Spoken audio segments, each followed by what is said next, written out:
going as far as, Kyneton? Uh-huh.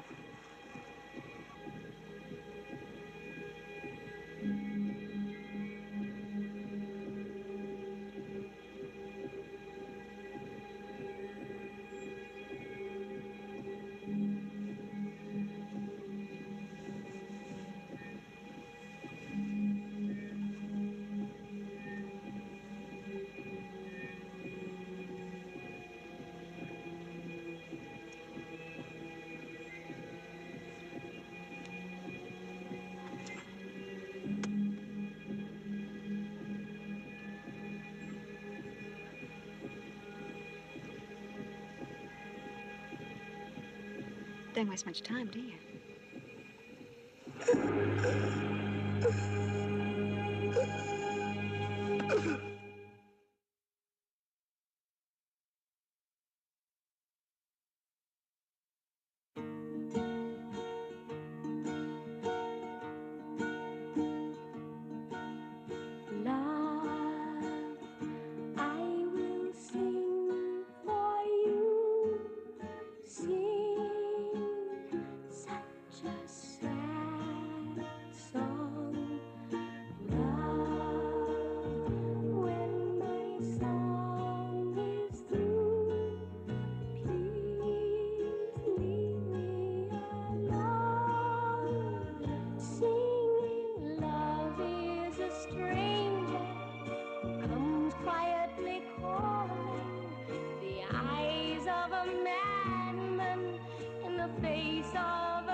Robbie?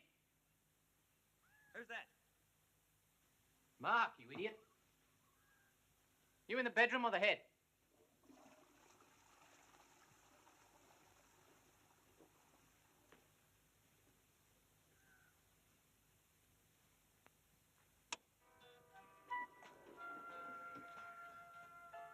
Vulgar word, that. Head. Why can't you say dyke like everyone else? God, you're brown. But you're early. 5 o'clock, you said. It's only 3:15.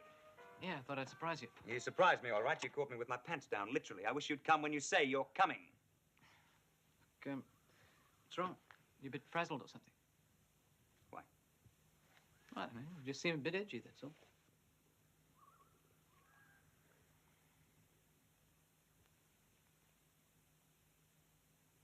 I'm sorry. You know me, I don't really mind this contraption as long as I can kid people into not wondering how I manage the dyke. The dyke is the thing that really bugs me. It is so... Forget it. Good trip down? Deadly. Pouring rain the last few miles. And this terrible hitchhiking bird. You picked up a bird? A raging nympho. But you're always going on about hitchhikers and what a cheek they have, expecting strangers to transport them for free. You also leave doors open. Yeah, I know all that. This one was lying in the road in the pouring bloody rain. I thought, Christ, hit and run job or something, so I pulled up. Before I could open the door to look, she hopped in. Uh-huh. She said it always worked, and please would I take her to Kyneton. Apparently she had to meet her auntie at the post office or something. A chance like that, I'm surprised you're early. Not my type. I never went in for blondes much. I notice you don't talk about sex much nowadays. No, well, neither would you if you were at sea. Nobody talks about anything else. And that's not the real reason, is it? What are you getting at? Look, stop being diplomatic. I'm not being diplomatic. I forget it. Don't suppose I'd talk about sex much either if things were the other way around. If you were the eunuch and not me. Care for a cup of tea? I brought some whiskey with me. No, sit down. Sit down and talk to me. Well, it's only out in the car. Well, leave it there. You've bought me enough already. Balls. Them, unfortunately, you can't buy. But you've bought everything else. Car, television, this piss-elegant wheelchair, and this bloody great mansion. It's your money just as much as mine, you know. Not strictly true. The old man left it to you. So what? I'm not complaining. Very sensible. He didn't want $80,000 frittered away on a second lot of death duties. What death duties? The old man knew that I would die before you. About 40 years before. Crap, Robbie. Don't crap me. I know it. You know it. And the old man knew it. It's just a question of what packs up first. Most likely it'll be my kidneys, the paraplegic's occupational disease. We should talk about something else. What's the matter? Don't you like talking about death? Bullseye. Not bad. 1 in 5, it's bloody terrible. Now stand clear. I wouldn't insult you. Do what you're told. Nowadays, my neck gets a bit stiff and my aim can be hairy. What would people think if I killed you?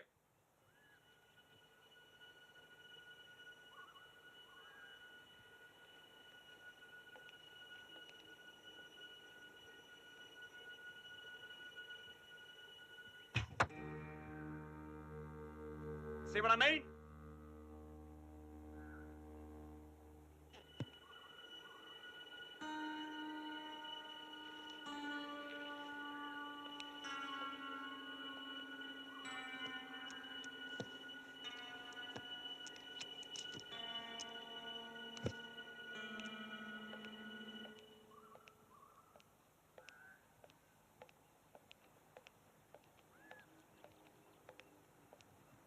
You gave me quite a scare then. Doesn't feel right shooting from here. Suppose I should go to Kyneton and practice properly. Why didn't you go then? Leave you here? You've only just arrived. Well, I could come with you. Forget it. Look, you want to practice, don't you? But you don't want me to come with you. Would you believe me if I said you put me off? Yeah, I guess I'd have to, wouldn't I? Okay, I'll put your things in the car. No! No, I do everything for myself, Mark. You know that. Just trying to be sociable.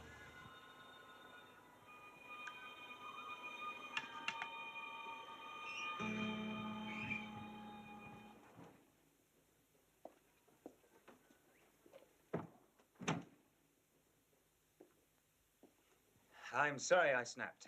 It's just that if I let anyone help with anything, I'll end up letting them do the lot. Maybe you're doing too much. These yours? The Finnebarbs. No, Mark, if I did any less than I'm doing now, I'd throw it in. What do you mean? I'd take those Finnebarbs. That'd be stupid. I'm the one who has to live my life, you know. Not if you end it. If it stops being interesting, why prolong it? Well, if I'm going, I'd better go. I'll see you at 6.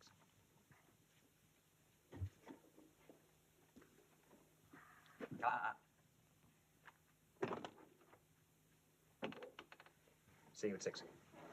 See ya.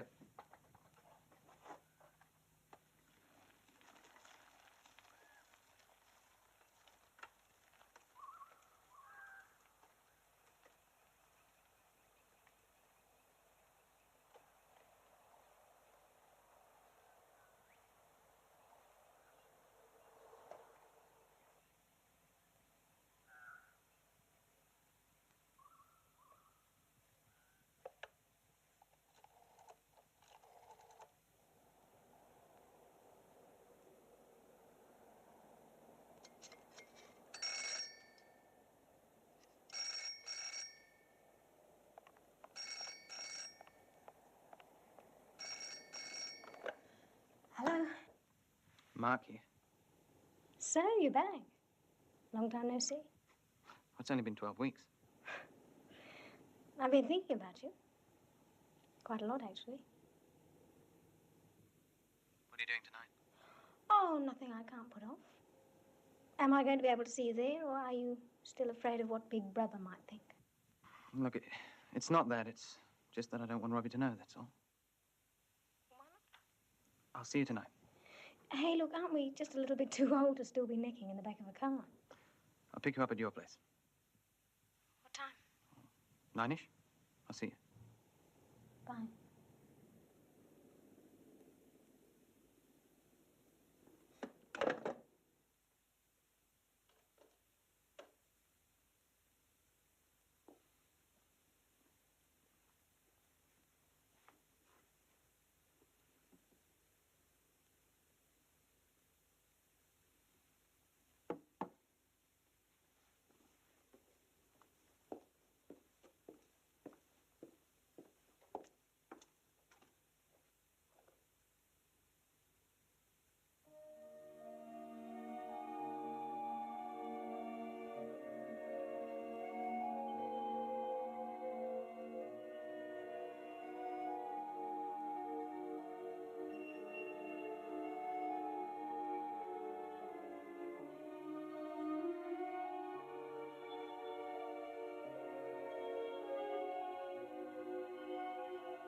Shit.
Excellent. You'd have taken the Australian record this year if you hadn't buggered your neck.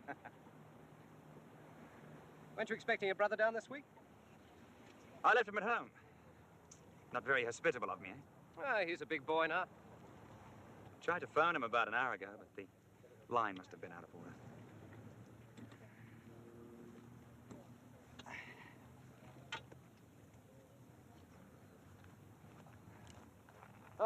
Look who's coming. No, Charlie, it's your job to stay here and protect me. You protect yourself. If necessary, shoot him. Afternoon. Robert, how lovely to see you. Mrs. Lipton, Mr. Lipton. My dear chap. You must come to dinner and christen our new pool. What are you doing tonight? I've got my brother staying with me. Bring him along. We've always wanted to meet him. Bring him now and ask him.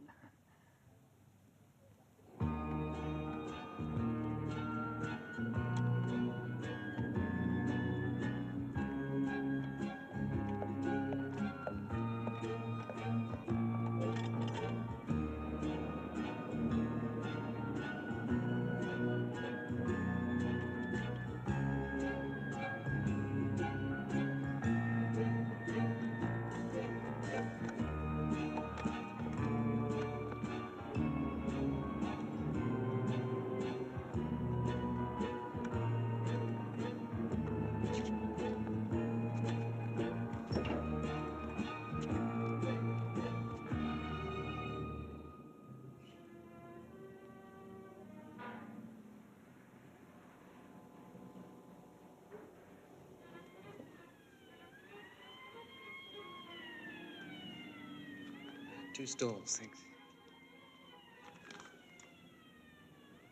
It's already begun. Yeah, that's all right.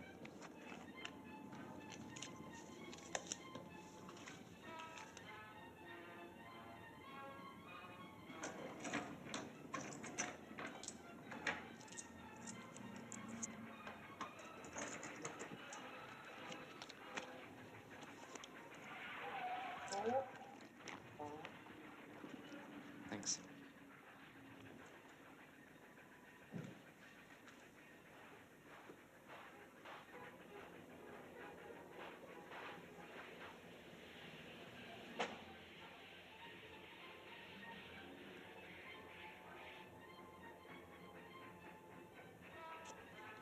Anyway you like. Thanks.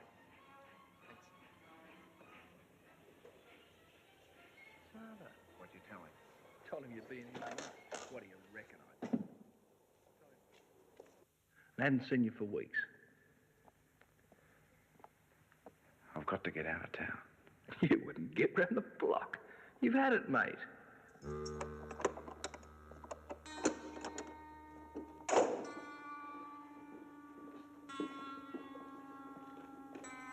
I will sit here, thanks.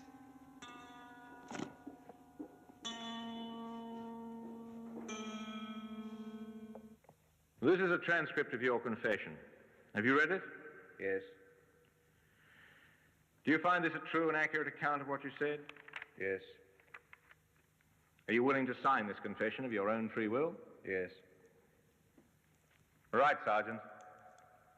Witness the signature.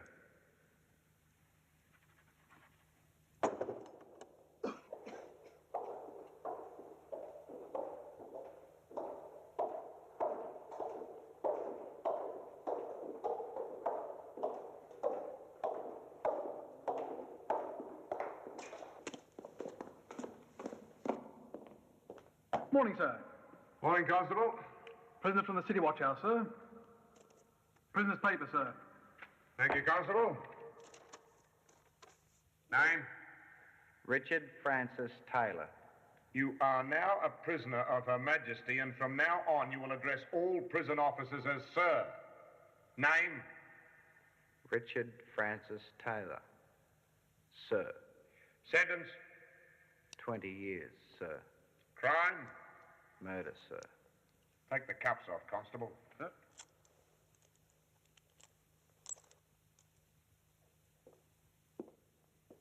You are no longer Richard Francis Taylor. You are now number 8497. As you were, 8498.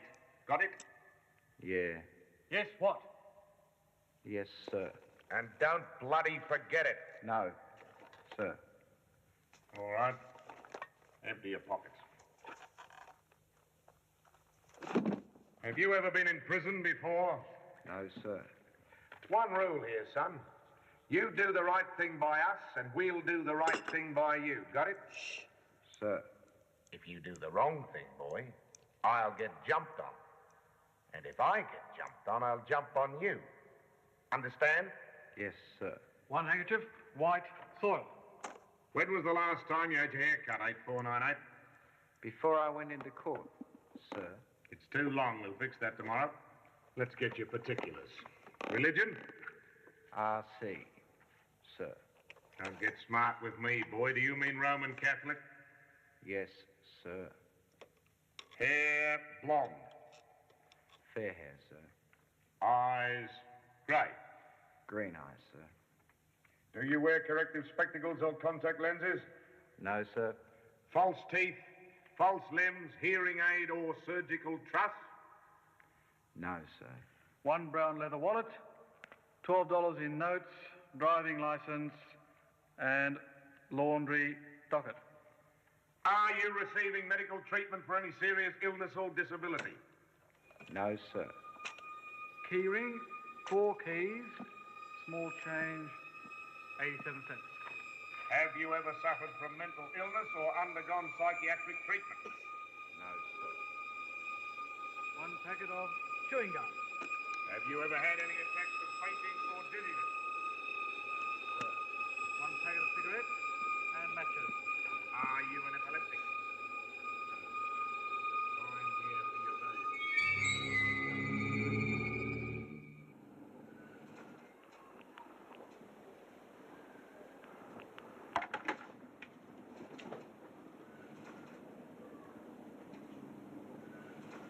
The line must be out of order. He's not answering. I'm afraid we'll have to postpone that dinner. That's what you always say. What is the time? Exactly 5:30. Oh, my God, I'm late. I'll have to rush. Thank you for asking me.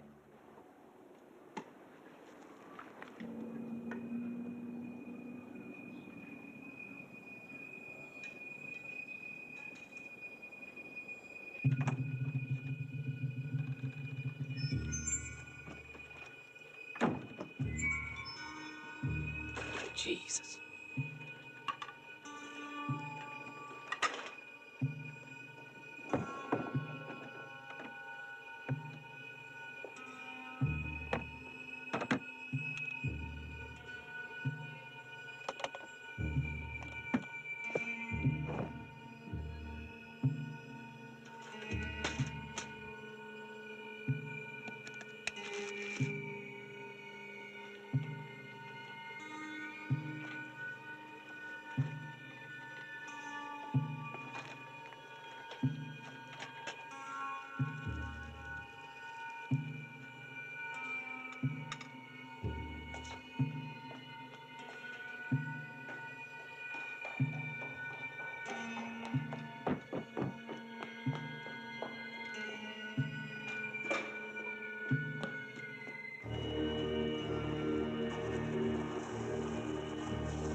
Australian wool corporation sent bidding by Japan and East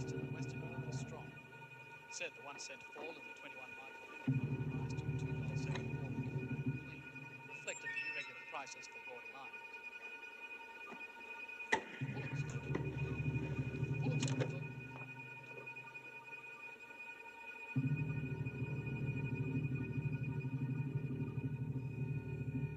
Little brother, what on earth have you been up to?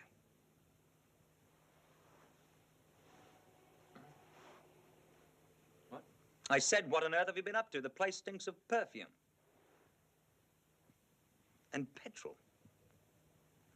Oh, that. Yeah, I spilled some aftershave.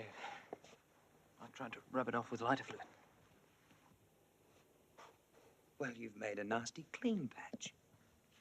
Surprised you can smell it, though. I can't. I have a nose like a bloodhound. Have you been out? The engine's been playing up, so I thought I'd take her out for a spin.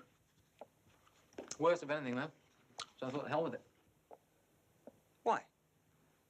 Oh, I don't know. Does everyone have to have a reason for everything?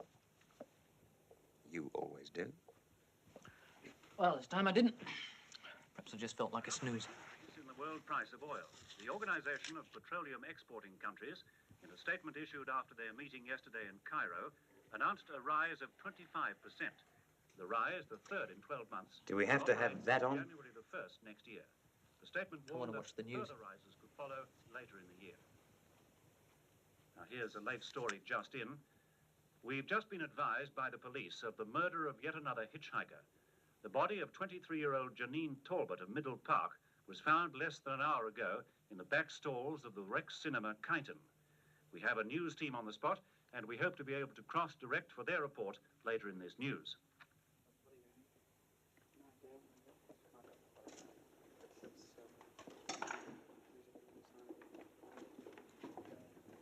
Sarge?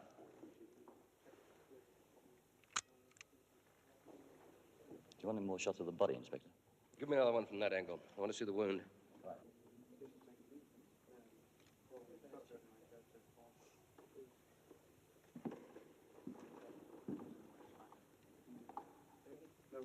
Same pattern.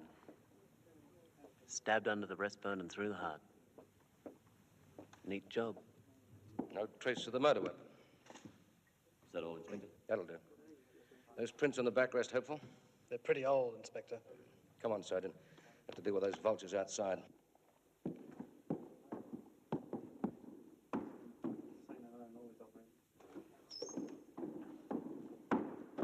This is Inspector Cheadle, who is leading the investigation into the Maroondah Maniac case. Tell me, Inspector, do you think this is the work of the Maroondah Maniac? I'm afraid so. Fourth in just over a year. The victim is always a blonde in her early 20s. And do you think this one's been sexually assaulted? None of them ever are. The first 3 girls were picked up on the Maroondah Highway, killed within an hour or so, and then, for some inexplicable reason, deposited on the steps of the local police station. And why do you think this time it was the cinema and not the police station? I rather think this one didn't go quite according to plan. This time, we do have a positive lead. Sergeant, have you got that description? Yes. It's a well-built young man, about 5'10". Long fair hair, dark glasses, dressed hippie style in T-shirt, jeans and tennis shoes, seen entering the Rex Cinema, Kyneton this afternoon at about 4:30. And is there anything you'd like to add, Inspector? I'd like to impress on the public this man is dangerous. If anyone suspects his identity or is foolhardy enough to be protecting him, I strongly advise them to contact the police immediately. That report direct from our news team on the spot in Kyneton. And now finally the weather, and there's more rain on the way. Why would anyone want to protect him? Wouldn't you protect me? If I knew that you were this maniac? That's a hypothetical question, little brother, and the hypothesis is absurd. Even if you did.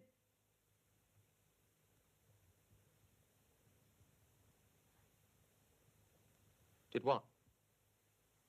Like a drink? Did what, Robbie? Nothing. Robbie did what? Tell me that you picked up a blonde nympho and that the last 10 miles were deadly.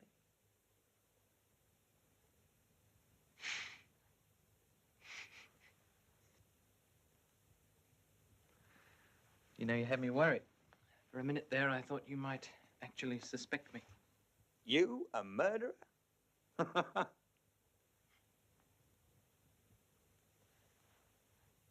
Did anyone see you? See me what? Picking up the blonde nympho. Huh? Sure? Yeah. Good. Anyone see you put her down? Well, yeah. Yeah, I suppose so. It was in front of the post office.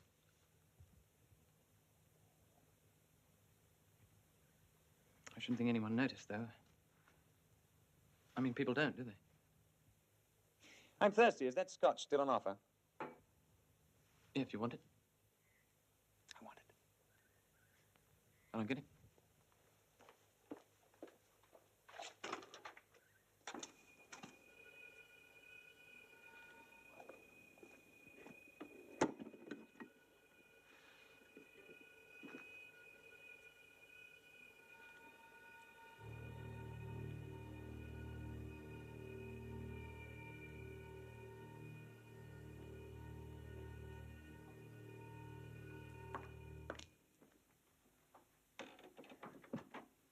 J&B, duty free from Singapore.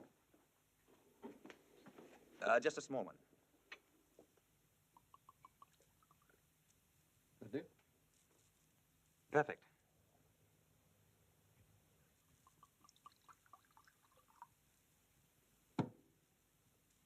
Cheers.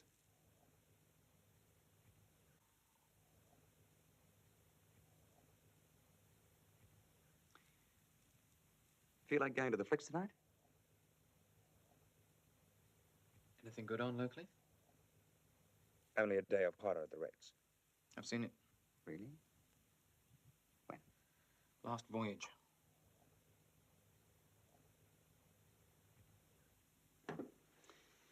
Margaret. The Rex is the only cinema I can get the chair into.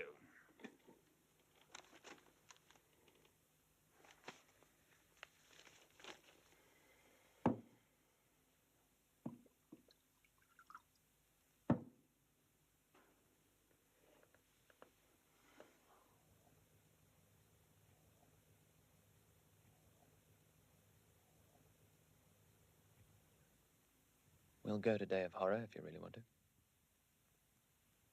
Sure you don't mind? Oh, why should I? It's a good movie. Besides, I missed most of it last time. Preoccupied with the bird beside you?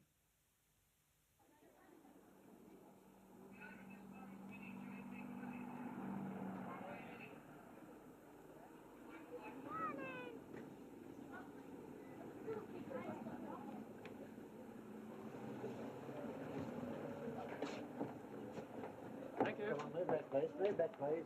One down. Move back. 1, 2, 3. Stand back, please.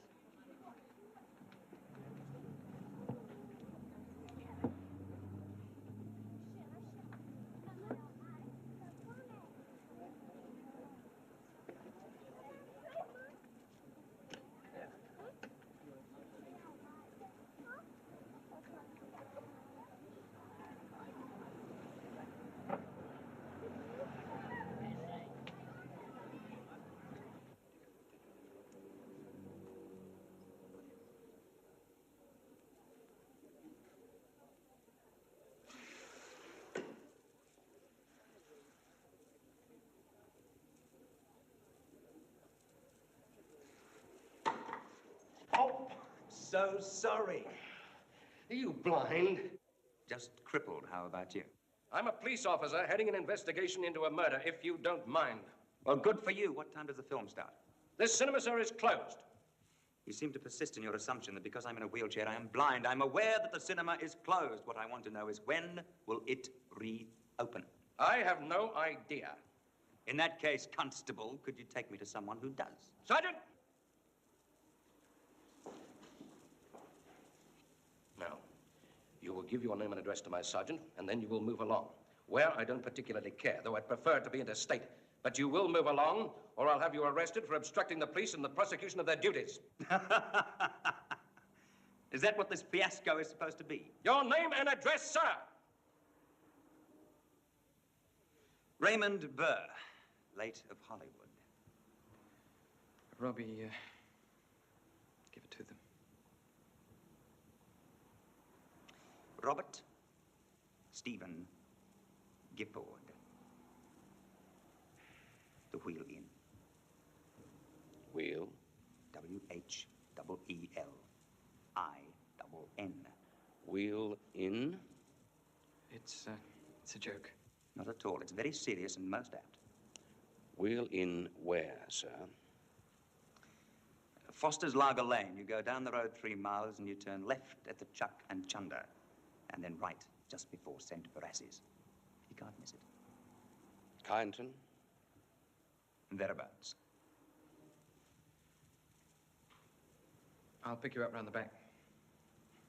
Good night, Mr. Streetle. Good night.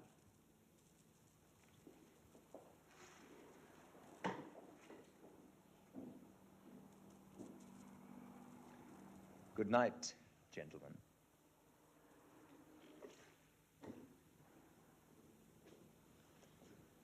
Did you notice that smell?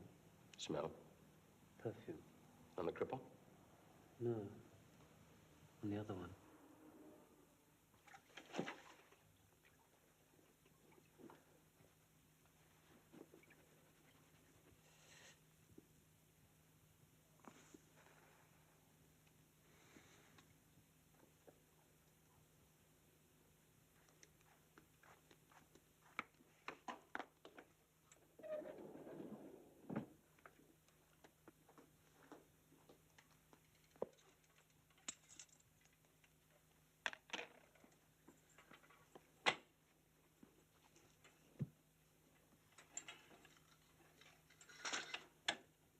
You think I went too far, don't you? Too far? With a copper. Well, I don't think you exactly endeared yourself.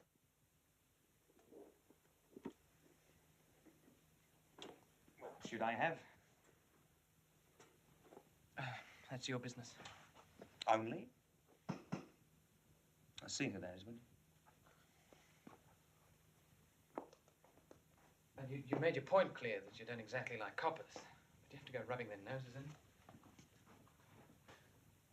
Raymond Burr, for Christ's sake. May we come in?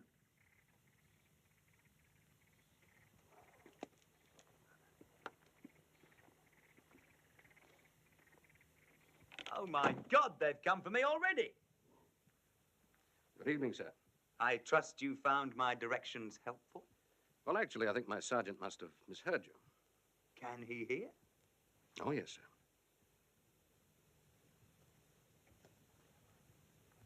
Inspector, from behind, I detest being gawped at. To my face, I find it intolerable. I'm sorry.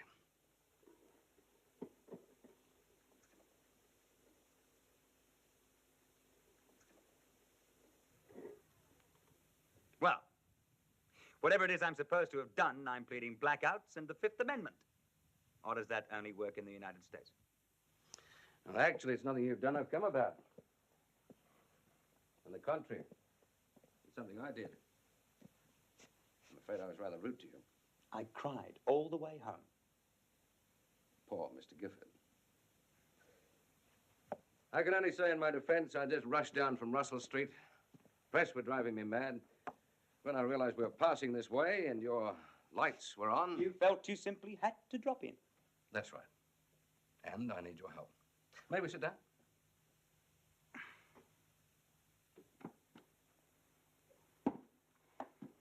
As someone who knows the disabled in this area, how would you class a person who allows her wheelchair to be pushed? A paraplegic? Yes. Pushed uphill? No, downhill. Definitely not doing very well. Who is she? Well, that's what I came to ask you. From around here, you said? Yes. No such person. Well, such a person was seen being wheeled into the Rex by her long-haired boyfriend. I don't care if she was seen being wheeled into Parliament House by Gough Whitlam. There is no such person. Her boyfriend, or possibly her brother, dresses hippie style. Is in his mid-20s and is wanted by you. Yes, we saw the whole thing on television. Ah, that explains how your brother knew my name when we had our little altercation at the Rex. You heard my appeal on the news, did you, sir? Yes. You must have a good memory for names. Or has this Maroondah maniac chap caught your fancy? I was hardly aware of him till today. Really? The story's been reported in all the newspapers. Well, I don't buy newspapers. I'm a seaman. Oh. Navy or merchant? Merchant. At sea, we get daily bulletins, who's on strike, who's at war, currency crises, but no murders. And ashore, I've got out of the habit. Of murdering? Of buying newspapers. Just one more thing. If the cinema had been open this evening and you and your brother had seen the film, how would you personally have left the Rex? By the side exit. You see, the aisle to the side door slopes downwards, which we paraplegics prefer. Mm-hmm. And how would you have left, sir? Through the foyer. That's the quickest way around to the car. Well, I think that explains that, don't you, Sergeant? Explains what, Inspector?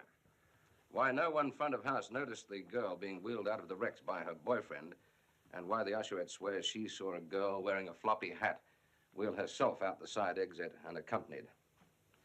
Of course, I was hoping you were going to be able to identify the girl or her boyfriend. And what good would that have done you? Well, they sat at the end of one of the back rows. 20 minutes later, they left. When the film ended, the lights came up. Janine Talbot was found dead at the end of that row. We think they must have seen her murderer. They left before the film ended? Having ended after it started. Sounds like one hell of a film. I thought you said it was good. What you'd seen of it. You've seen part of this film already, sir? Yes, on the Canberra last voyage. I had to go on duty before it finished, though. The film, that is, not the voyage. Well, thank you for your cooperation, gentlemen. You've been most helpful. I'm sorry to hear that. Good night, Mr. Gifford.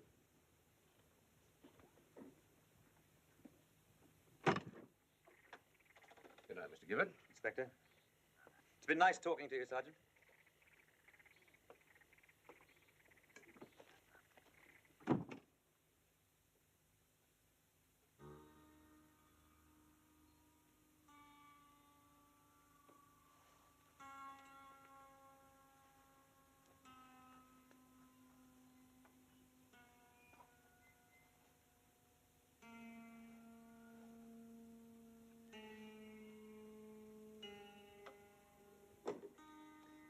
Why can't Cheadle see it? It is so obvious. What? It wasn't the girl wheeling herself out of the cinema. It was the boyfriend. He ditched her body in the back row and then stuck her hat on his head. You've got to admire him for it, really, though, don't you? Showed a lot of guts. And he'll get away with it. He may. Unless you enlighten the police. Am I likely to? Or don't you think you should?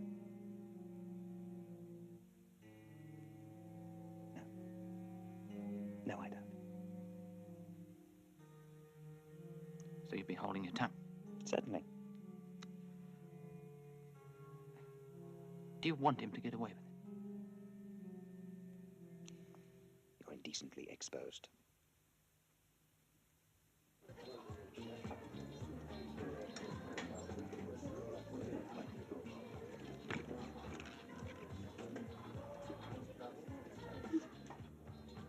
No, we've no ex-inmates answering that description. Well, there are thousands of paraplegics in Melbourne. Most of them victims of car accidents. Really? Well, except for a few freak cases like Robbie's. Robert Gifford? What happened to him? He was playing squash, would you believe? Slipped and fell. Other round? Yes, thanks. Same again, please. And that was enough to paralyze him? Well, that on top of an old back injury he had as a kid. He was what the courts call a neglected child. Well, that's how he came to get adopted by Mark's father. So he and Mark aren't really brothers? No, but they're very close. They do anything for each other.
What's wrong with you?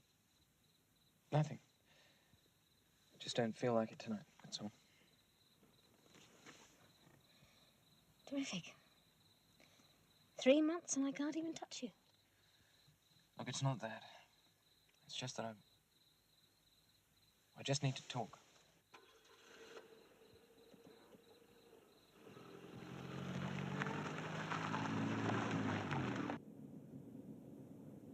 I've had this. This may not strike you as odd, but a 24-year-old woman needs a bit more than a stray screw in the back of a car every 3 months. Look, Meg, could you at least just try and understand? Maybe that's normal for sailors on leave. Listen, Margaret, will you, for Christ's sake, just cut it out? You know the problem. I do not know the problem. Yes, you do. That was just a physical thing. It would never have lasted, accident or no accident, you know that. Yeah. But Robbie doesn't. Mark, what is this hold Robbie has over you? He's my brother. Some brother. Look, he has to know sometime. Why can't you tell him? I can't.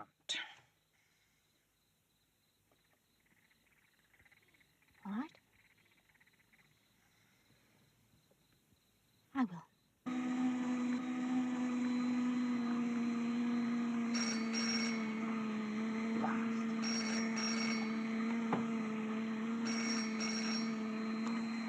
Yes. Who is it? Just a minute.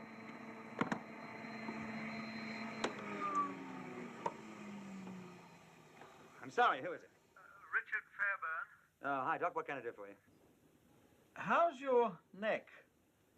Fine. You sure? Of course I am. Now, what made you think... Just checking. Now, come on. Some of your thicker patients might believe that, but not me. Mark put you up to it, didn't he? He did not. He's with you now, isn't he? He telephoned me. Well, that's more like it. Mark tells me you're complaining of stiffness of the neck. Says you told him it's affecting your shooting. Now, he suggests, and I'm inclined to agree with him, that you should come back to the hospital for a rest and a checkup. Quite unnecessary. I've never felt fitter. Robbie, you've got lesions. I know I've got lesions. I still can't imagine how anyone as experienced as you could have been mad enough to lift a television set off the table onto my lap. I know it won't happen again. Now, is there anything else? I've got housework to do. Nothing else, Robbie. Good. And goodbye.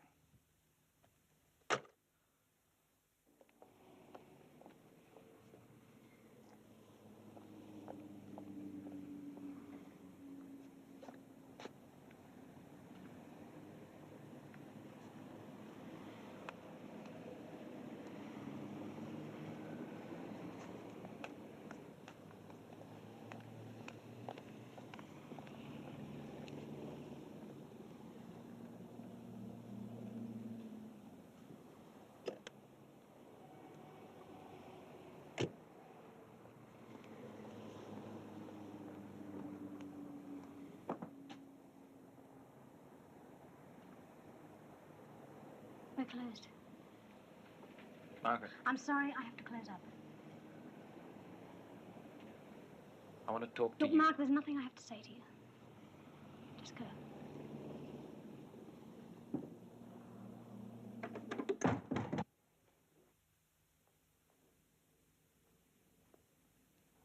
You are an irresponsible bitch. Why don't you like bridge? You ring up Robbie and arrange it all behind my back. What the hell do you think you're playing at?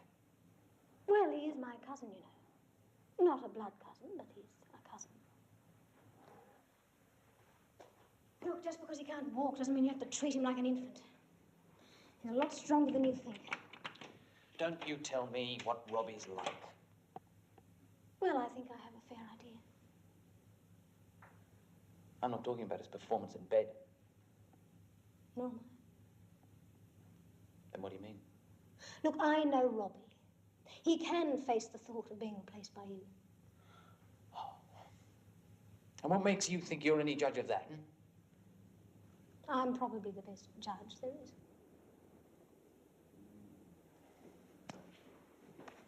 Listen. If you tell him there's anything between us, I promise you, you'll regret it.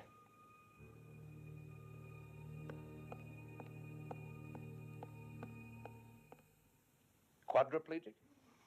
One who's lost the use of 4 limbs compared with the paraplegic who's lost the use of only 2. Does he know it's coming? Oh, yes, yes. Before his accident, Robbie was a medical student, you know. How soon will it come? Any time in the next few months. Most likely at night. He'll just wake up one night and you'll find he can't move a thing. And then? Might be a year. And it all stems from those lesions? That's right.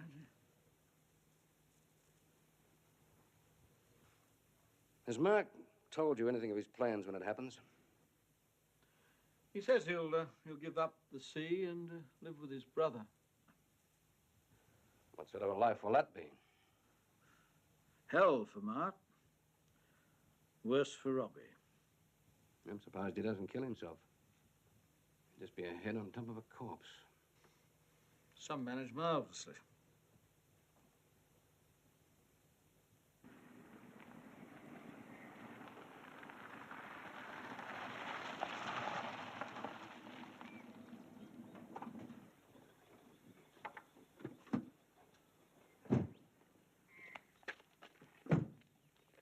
Good afternoon, Inspector. Good afternoon.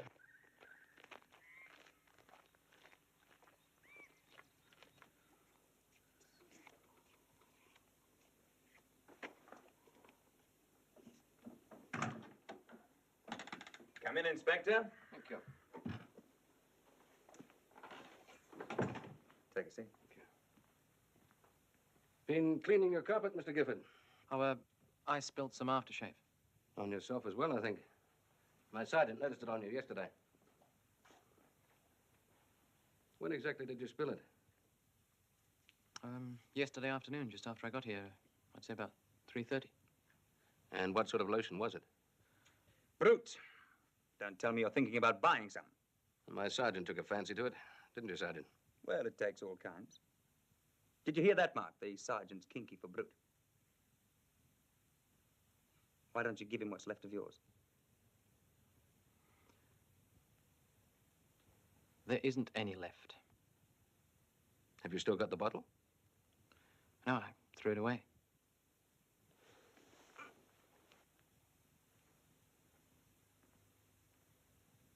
Where were you between 4:30 and 6 p.m. yesterday afternoon? I was having a sleep. I left him on that sofa at 3:30. I later woke him twice. From the hospital? By telephone. At 4:30 and again at 5:30. Might I ask what prompted these calls? You may. The first was to suggest that he join me at the hospital. Because, as I pointed out to our chief physiotherapist, I felt guilty about leaving him alone. The second was to inquire whether he would agree to dine with a very boring couple called the Liftons.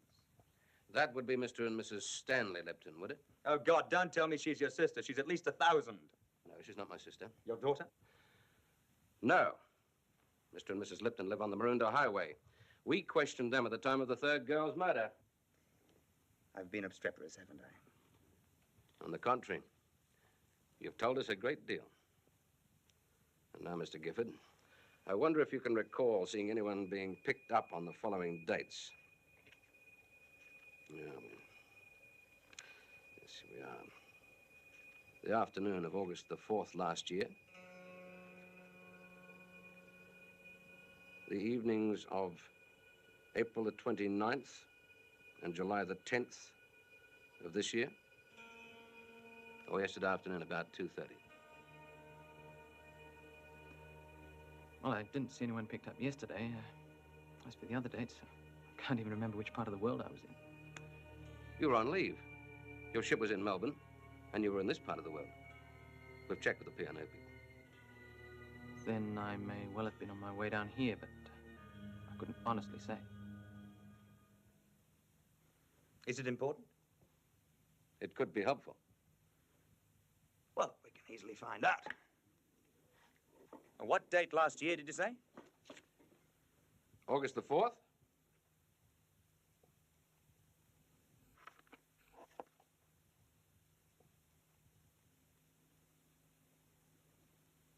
April the 29th?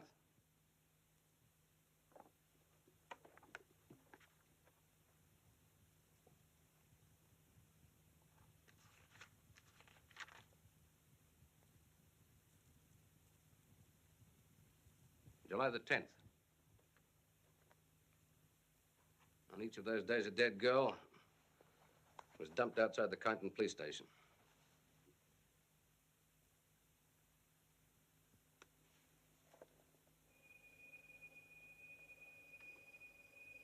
Mark, on each of those days you were on your way down here.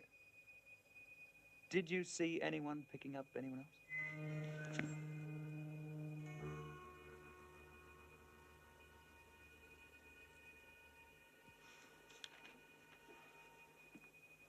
May I see those diaries?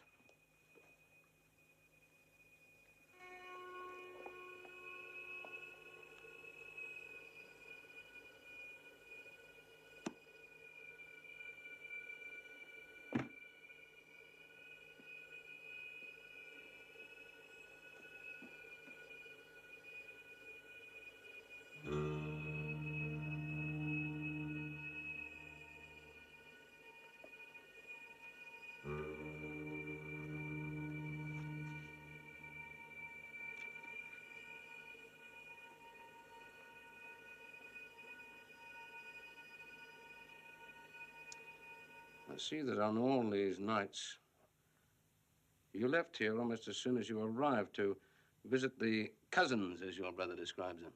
Yes. So I often drop in on them. I believe there's two of them. That's right. What are their names? Andrew and Margaret. Have you, forgive my asking, any romantic interest in Miss Margaret Gifford? No. Why don't you ask me if I have any romantic interest in her? Well, have you? Robbie and Margaret are very attached. They have been ever since they were kids. But you, Mr. Gifford, never accompanied your brother on any of these visits. I try not to monopolize, Mark.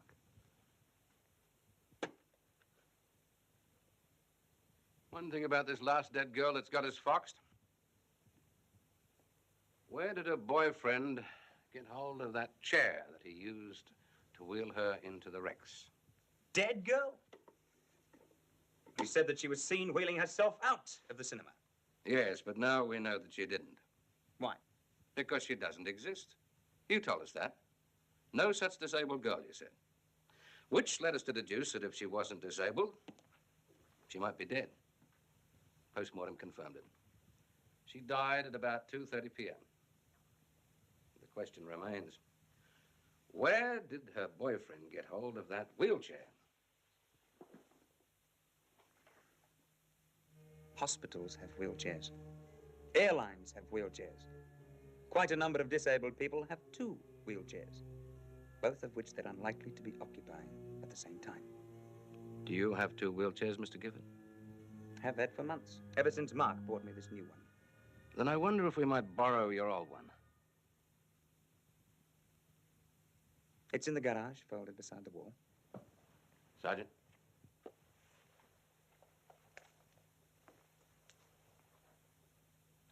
But you're wrong. Wrong? A dead body in a wheelchair. The head would flop noticeably. Yes, well, that's what we thought, too. But according to the post-mortem, her head was propped up. What with? A garden stake? No, some kind of brace. And I suppose you'd have one of those, too. Should I have? Well, the trouble with your neck lesions when you lifted that television set off... All right. So I've got a brace. Might we see it, please?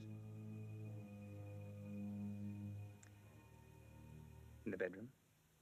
Second top drawer of the wardrobe. Thank you, Mr. Gifford. Anything else you'd like? A set of calipers, chest expanders, kitchen sink?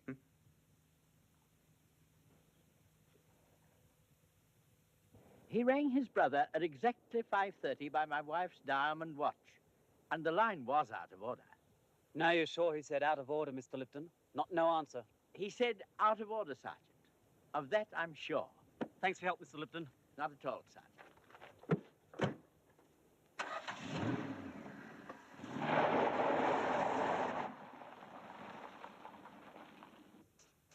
So, Robbie didn't disturb our sailor boy's sleep, not at 4:30, not at 5:30.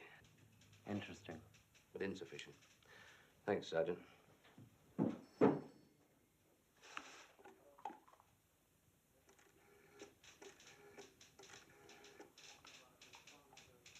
Hello, can you get me the rainfall figures for Kyneton yesterday afternoon? Yes, I'll hold on. Yes, the police were here all afternoon, young cousin. Trying to break down your alibi for when you murdered those girls. Me? Oh, come off it. Don't worry, I showed them my diaries, which proved that Mark was with you. Had me worried there for a minute. Did the police tell you they were around at our place yesterday? Asking about Mark? Were they? So you see, Mark's the one in the hot seat now. Hey, Mark?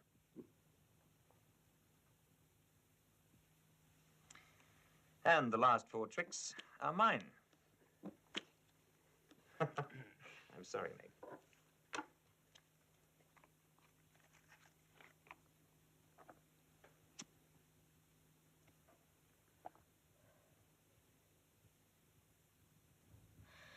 Robbie, there's something we have to straighten out. Forget it, Meg. You'll never make a bridge player. You see, I knew that you had openers, and I knew that you would have to have clubs and spades. I had a string of diamonds and not a single club. Now, any player worth his salt would have realized what I was up to. I was out to squeeze you. That's not what I'm talking about. Margaret, could I see you for a minute? Oh, I don't think we can allow that, partner, do you? No, definitely not. Now, the rules of bridge state quite categorically that a partner kicking a partner on the table or stuffing Meg, please. Just this once. Can you hold off? I love you. You love me? Well, you've got a damn weird way of showing it. Please. I'm sorry. Just until tomorrow. I promise you after that you can do what you like. Mom, what's happening tomorrow? What's going on over there? If it's bridge advice you're giving her, you're wasting your breath.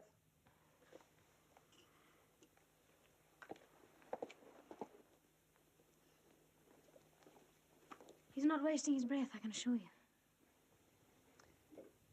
Well, what is there to straighten out between you and me?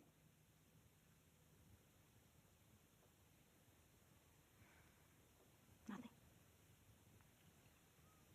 See you soon. Do you have to go now? Well, it's late. You right? Well, see that it is soon. You haven't been around for ages.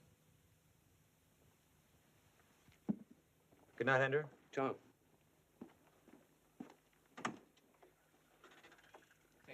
See you.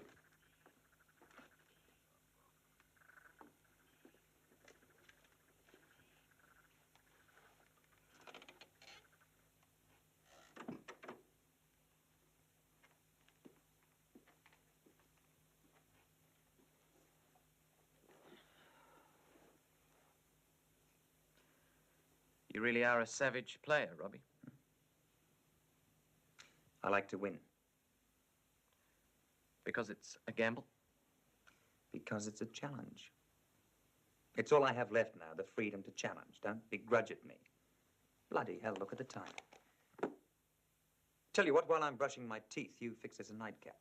Then we'll drink to tomorrow's game with Cheadle.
Thank you. Cheers. To tomorrow's game.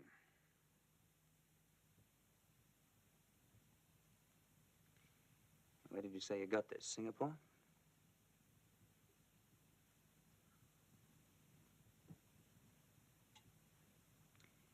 You should ask for your money back. It's full of sentiment.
Little brother,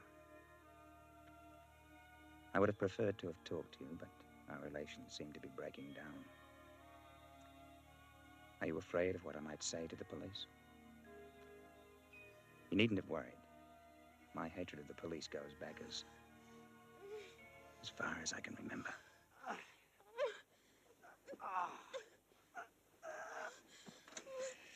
you're too big.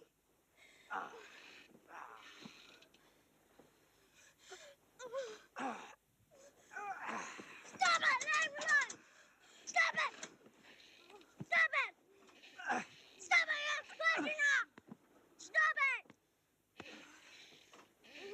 Piss off! Ow, you little bastard!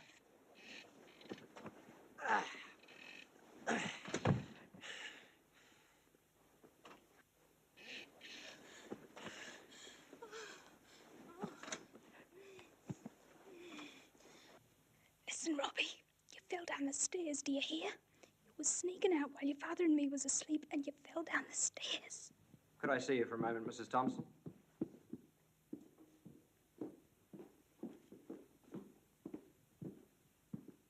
It's the most blatant piece of child bashing I've ever seen.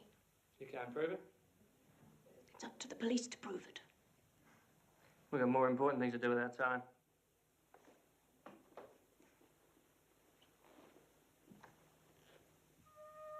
No, little brother. I'd be the last person to go to the police.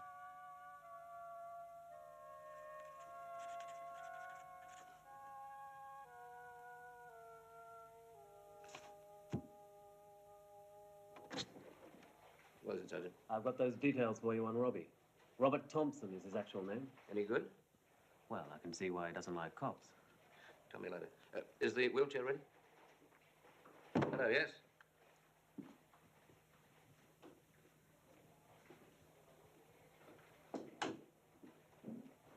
Good enough? Have you got the neck brace, Sergeant? Now, if we have to talk, I'll call you Iris. You call me Ted, right? Yes, sir. Yes, Ted. Yes, Ted, sir. Sorry. Ted?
Robbie, what are you doing here?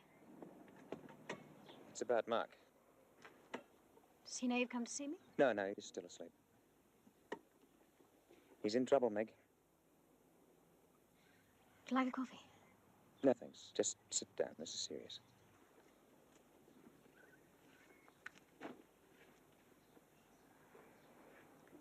What were you two talking about last night at the bridge party? What sort of trouble? You're having an affair with him, aren't you? Not exactly. But come on, I'm not asking for a ball-by-ball description. I'm sorry, Robbie. I wanted to tell you. Then why didn't you? Mark didn't want you to know. Why? Doesn't he think I can handle a bit of competition?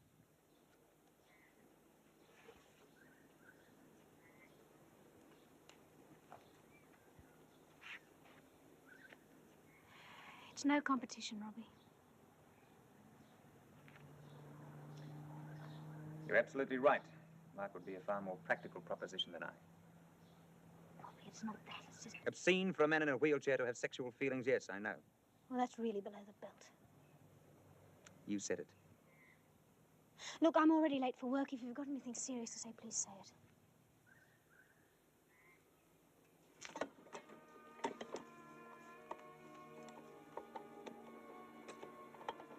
What did you come over here to say? Just that there's no future for you and Mark.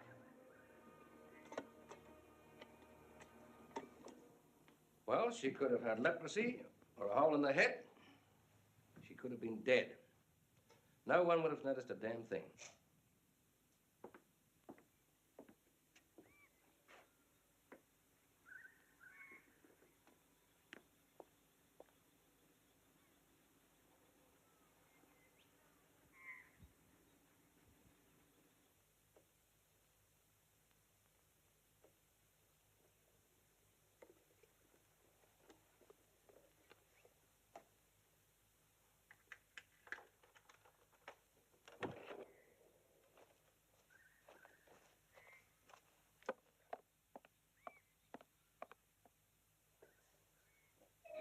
Robbie?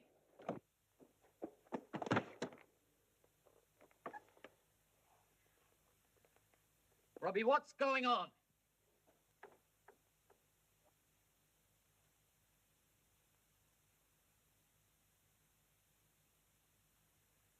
Robbie, for God's sake, answer me!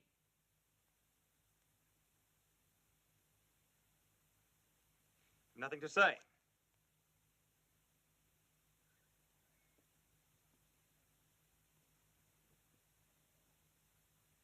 Robbie, come out.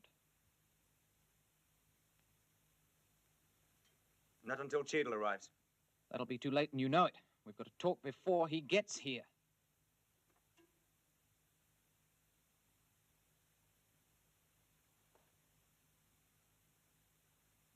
I'll come out if you go down to the end of the garden.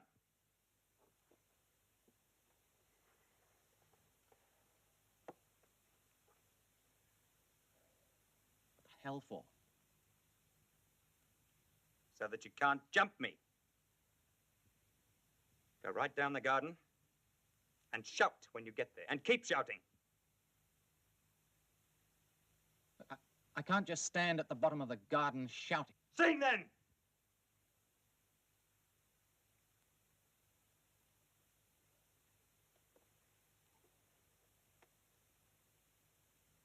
If I do, you'll come out and talk.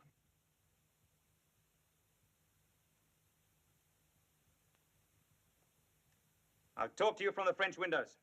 But you try and rush me, I'll slip back inside and lock them. I've got no intention of rushing you. Glad to hear that.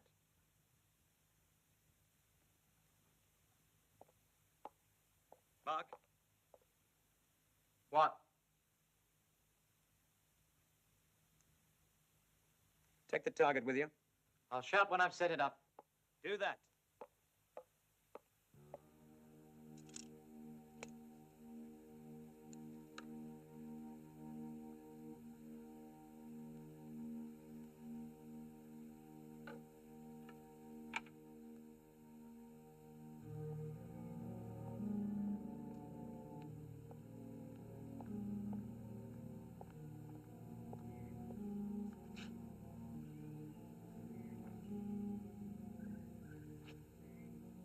The target's up!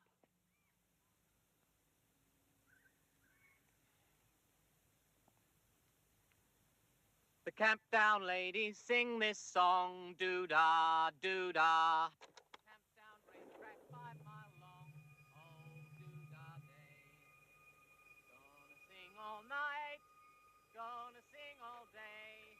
I bet my money on a bobtail nag, somebody bet on the bay. The camp down ladies sing this song, doo-dah, doo-dah. The camp down racetrack 5 mile long, oh, doo-dah day. Gonna sing all night, gonna sing all day. I bet my money on a bobtail nag, somebody bet on the bay. The camp down ladies sing this song, doo-dah, doo-dah. The camp down racetrack 5 mile long, oh, doo-dah day. All right, you can stop now. Gonna sing all night. That's enough. Gonna sing all... All right, now move aside. And whatever it is you want to say to me, say it from there.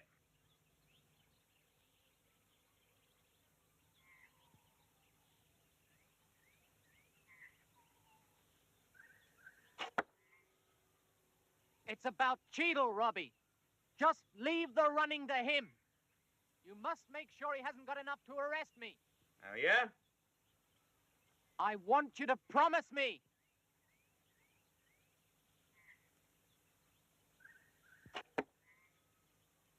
And if I do? You'll be safe. Safe may be. But pestered by coppers, Cheadle will never give up. You know that. Listen to me, Robbie. It's the best we can hope for, isn't it?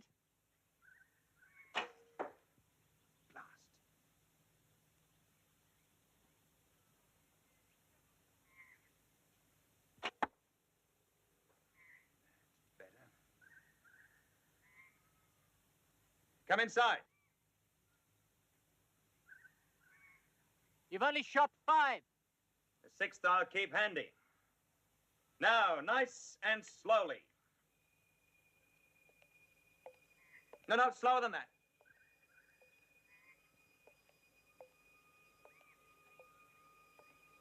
Come inside. We'll finish our talk in here.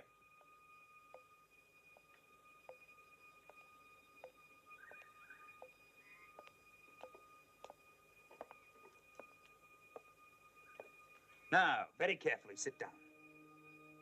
You'll not move an inch in any direction before there's an arrow through your heart. My neck's fine. My arm's strong, and from this range I could not miss. Now, very carefully close those doors and sit.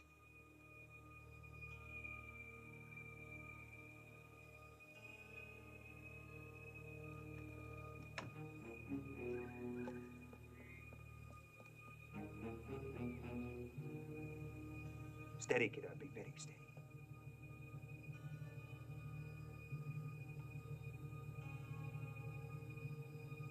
Turn around and sit.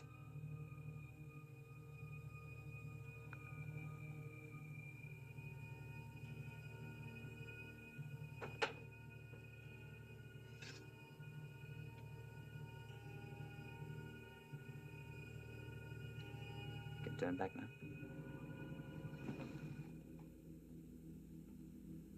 I switched. While your back was turned, you could have got clean away. What are you going to do? You know. Don't be stupid, Robbie. Whatever else I may be, I am never stupid. What could be more stupid than getting yourself arrested for murdering me?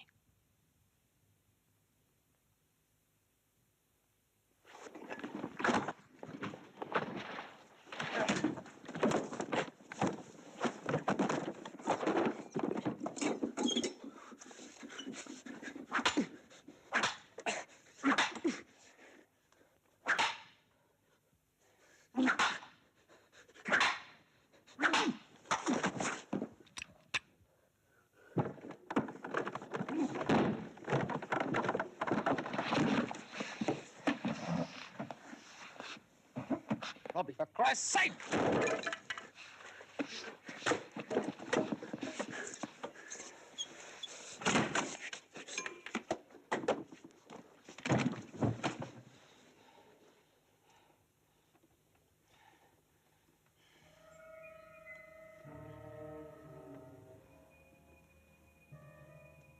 This is mad, Robbie. Why murder me? I'm not going to murder you. I'm accidentally going to kill you.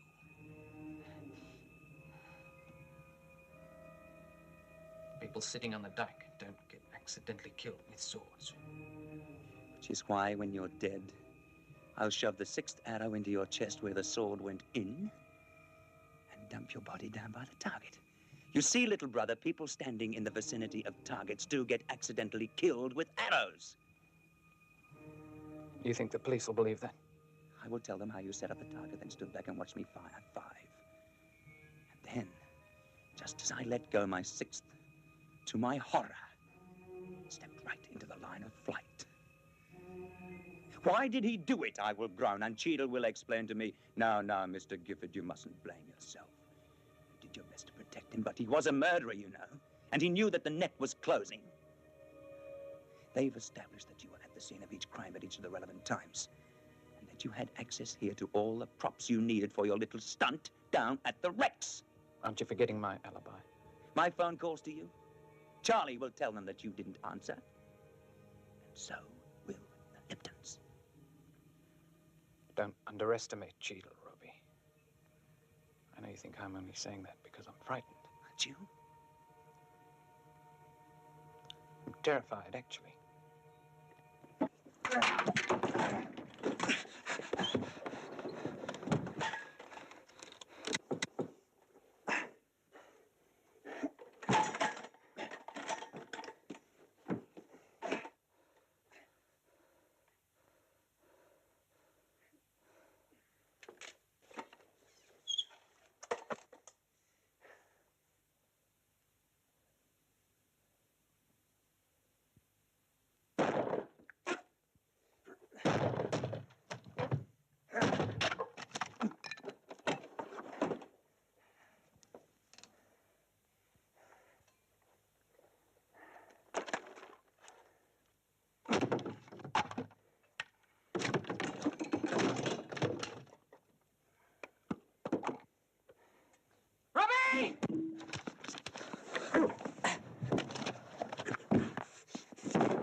Don't, Robbie.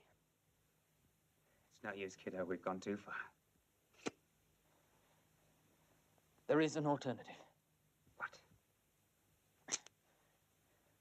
We finish this bloody thing together. Forget it, little brother. It's too late. Not quite, Robbie.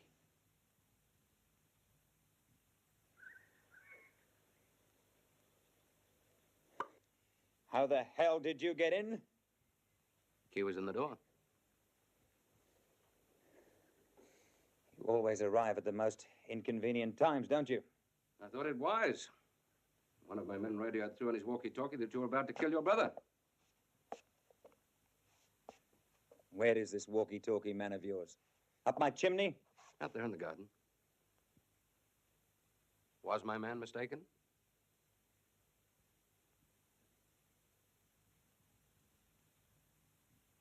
Was his man mistaken? Am I dead? You need medical attention. I'm all right. You sure? Yeah, I'm sure. All right. Let's get down to business then. Mr. Gifford, why did you go to such extraordinary lengths to dispose of Miss Talbot's body? You left her in the cinema, didn't you?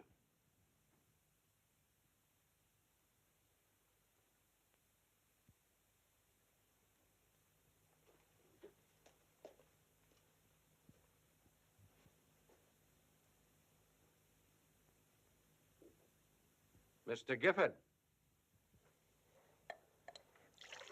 Lay off him, Inspector. You have no right asking leading questions without a warrant. Oh, I have a warrant. In that case, you should warn him that anything he says will be taken down, but it won't be used as evidence. And what the hell are you playing at? I need to understand why your brother acted as he did. And you're even dimmer than I thought. Why is that, Mr. Gifford? Because any fool, even you, would see that he did what he did because that was his trademark.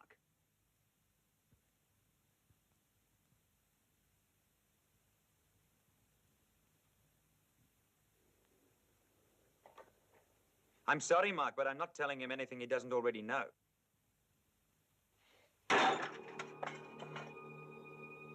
You and your bloody promises. Promises? When he's got a warrant for your arrest and I'm frightened of you. What do you expect me to do anyway? Hold him and the sergeant at bay with me little saber while you make good your escape? You bastard.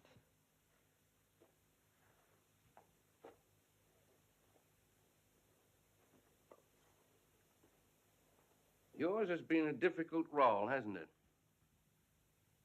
Don't patronize me, Cheadle. No, I mean it. And you've played it superbly. What do you mean? Well, all those various hints to us about your brother's guilt for a start.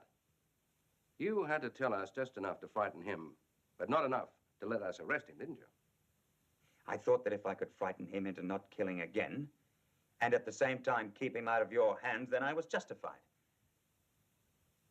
But then he started plotting to kill me. But he's devoted to you. He still wanted to kill me. Last night, he offered me a nightcap full of finnibobs. So, your brother tried to kill you. And you, when we came in just now, were about to kill him. We were always a close family. Mr. Gifford, why did you try to kill your brother? Isn't motive supposed to be your job?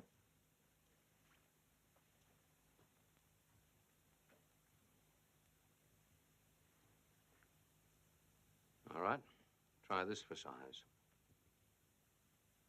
You committed this series of murders close to your brother's house, knowing that suspicion would fall on him. En route to your cousin's place, you bundled the first 3 dead girls out of your car while it was moving, under cover of darkness, in the vicinity of the police station, knowing that a cripple as strong and as determined as your brother could also do that. When we failed to identify your brother as the maniac, you committed the 4th murder and disposed of the body in a manner befitting the maniac. But then you very clumsily drew our attention to yourself to convince us that you were merely an accessory, a devoted accessory, ridding his murderous brother of an unwanted corpse. It was all too pat, Mr. Gifford. I mean, why did you return to the wreck stinking of the dead girl's perfume? Why? Unless it was to lead us back here to your brother. Clever. Clever, Mark. Clever, Copper. You deserve each other. How much did your father leave you, Mr. Gifford? Leave me about 80,000. And how much has your brother cost you so far? I mean, this house, the car, so forth. About 30,000. And how much a year do you allow your brother? 8,000. So, even if the remaining 50,000 were wisely invested, at the end of 8 years, there'd be nothing left. So what? So that if you murdered your brother this leave, you'd be 50,000 better off than if you let him live. How's that for a motive? Absurd. Why? Because he's only got... Exactly. I don't believe you've got a warrant. Sorry, sir.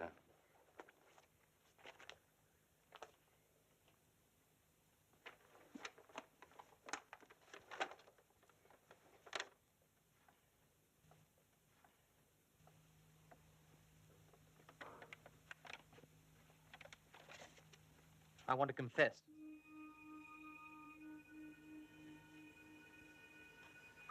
Ready, Sergeant? Christ. I, Mark James Gifford, of 15 Cornwall Crescent, South Yarra, being of sound mind, do hereby voluntarily confess to the murder of 4 girls since August last year. I also confess to the attempted murder of my brother Robert, the evening of Thursday, the... What's the date? Mark.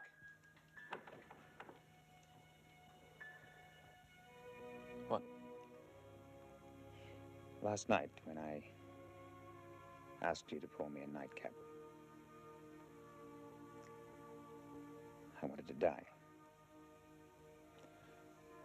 That's what I thought. I'm sorry I didn't drink it. I wouldn't have let you. I don't want to interrupt this very personal exchange, gentlemen, But if we may now, Mr. Gifford, have the rest of your confession. The rest? There's still one or two details outstanding. Such as? The murder weapon. Oh. Yeah. One of Robbie's old sabers. Thank you, sir. Sergeant, the warrant. Robert Stephen Gifford, I have here... But I've confessed. ...to murdering 4 girls with a saber. Yes. But that wasn't the weapon employed. Not that we are sure what it was, but we do know it wasn't a blade. Whatever it was, we are sure that your brother used it. Indeed. As a cripple, your brother was an unlikely suspect, but not an impossible one. You, however, were. Going as far as, Kyneton? Thanks. The P&O Company tell me that anatomy is not a subject which is taught to officers of the Merchant Marine.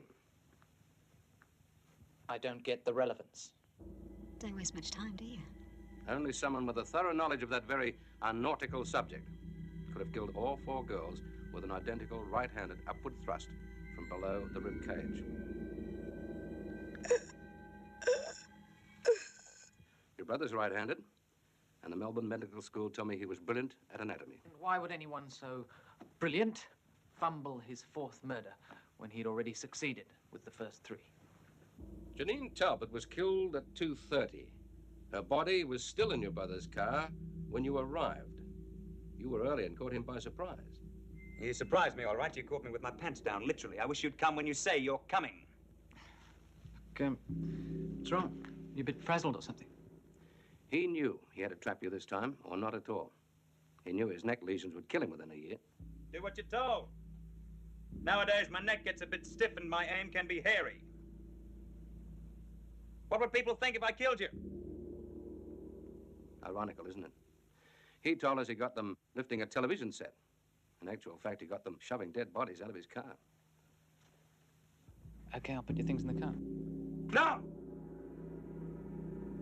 Now, I do everything for myself, Mark. You know that. Conjecture. The only body you're sure about was in my car, not his. Put there by him. Impossible. He had plenty of time. The cars were parked close together. He could have transferred the body from his car to yours while you were phoning your cousin. After all that rain on Wednesday, the lawn was very soft. Wherever your brother moved, he left tracks. The shallower ones, where he wheeled only himself, and the deeper ones, and he wheeled an added burden of about 100 pounds. We've done tests.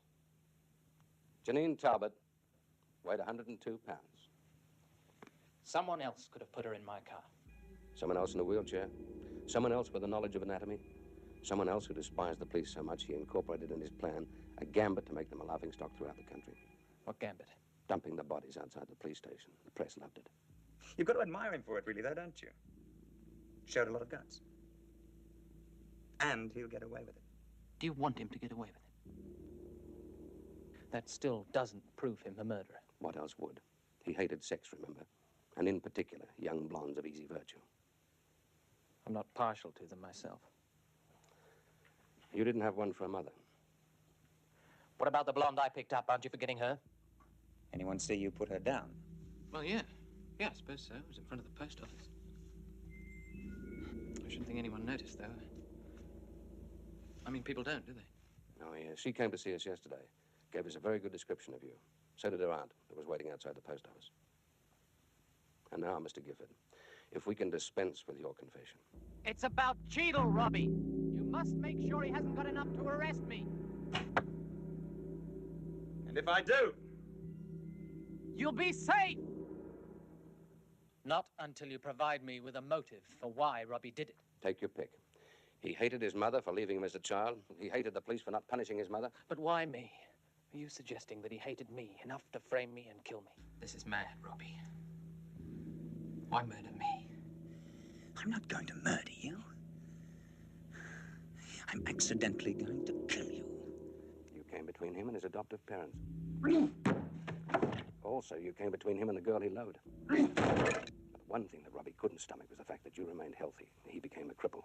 Robbie! Now, sir, if you don't mind. Robert Stephen Gifford.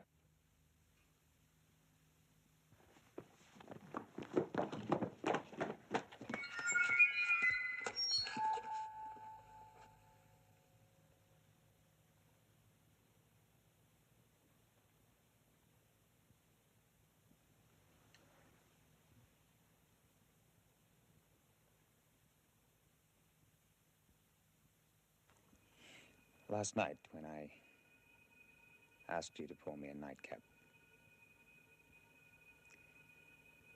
I wanted to die. I'm sorry I didn't drink it. I wouldn't have let you.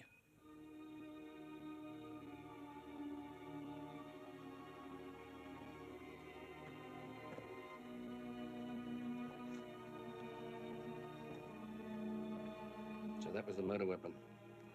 Half an hour. Suppose we should have guessed. Better ring for an ambulance, Sergeant.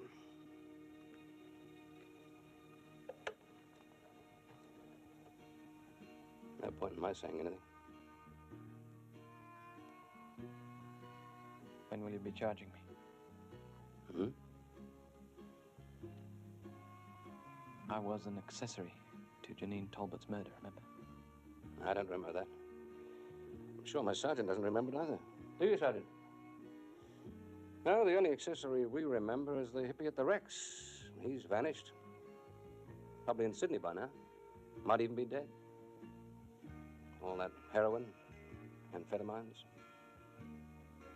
All the same, these hippies. Well, we'll be on our way now. I'll leave a man to look after the ambulance people. You won't be required at the inquest.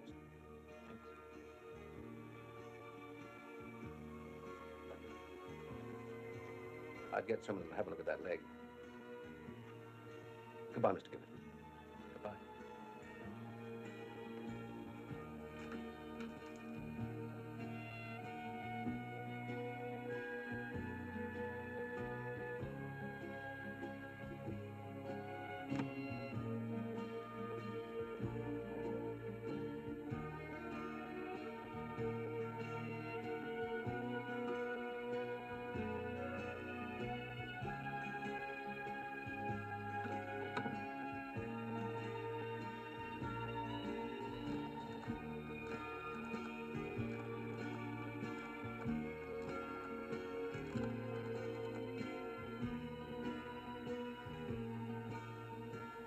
Can you come over straight away? What about Robbie? That's what I wanted to talk to you about.